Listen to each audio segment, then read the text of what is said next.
बांग्लादेशी और रोहिंग्या घुसपैठ बहुत बड़ा खतरा है।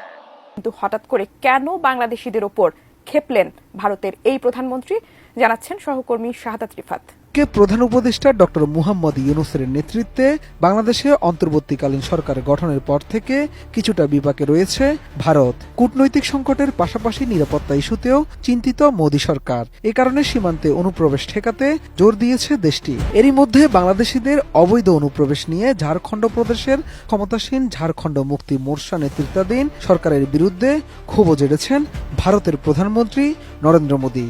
রোববার ঝাড়খণ্ডের জামশেদপুরের গোপাল ময়দানে বিজেপির আয়োজিত সমাবেশে প্রধান অতিথির বক্তৃতায় জেএমএম মোর্চার তীব্র সমালোচনা করেন দেশটির প্রধান।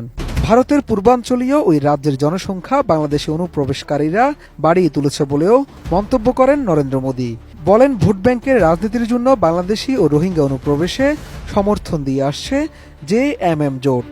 অনুপ্রবেশকারীরা ঝাড়খণ্ডের সাঁওতাল পরগনা ও কোলহানা অঞ্চলের জন্য উল্লেখযোগ্য হুমকি বলেও দাবি করেছেন ভারতের এই প্রধানমন্ত্রী। তিনি বলেন, রাজ্যের জনসংখ্যায় পরিবর্তন ও উপজাতীয় জনগোষ্ঠী হ্রাস ঘটাচ্ছে এই অনুপ্রবেশকারীরাই। आदिवासियों की आबादी तेजी से कम हो रही है। यहाँ के लोगों की जमीनें।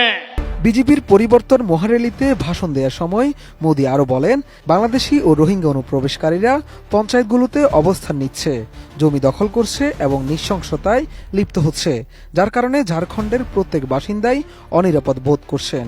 घुसपैठिए पंचायतों पर व्यवस्था पर कब्जा कर रहे हैं। बेटियों के साथ अत्याचार की वारदातें बढ़ रही है। নরেন্দ্র মোদী আরও অভিযোগ করেন, ঝাড়খণ্ড মুক্তি মোর্চা রাজ্যে অনুপ্রবেশকারীদের সমর্থন করায় প্রতিবেশী দেশ থেকে আসা অবৈধ অভিবাসীরা রাজ্যের ক্ষমতাসীন দলের উপর প্রভাব প্রতিষ্ঠা করতেও সক্ষম হচ্ছে।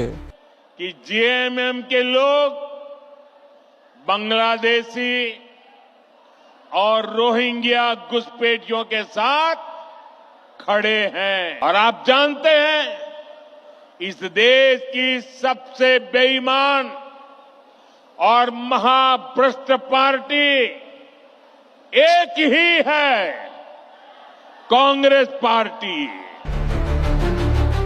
এর আগে ভারতের সাবেক কেন্দ্রীয় মন্ত্রী ও কংগ্রেসের নেতা সালমান খুরশিদ মন্তব্য করেন, বাংলাদেশের মতো অভ্যুত্থান ভারতেও ঘটতে পারে, যা নিয়ে দেশটিতে এখনও তুমুল আলোচনা সমালোচনা চলছে।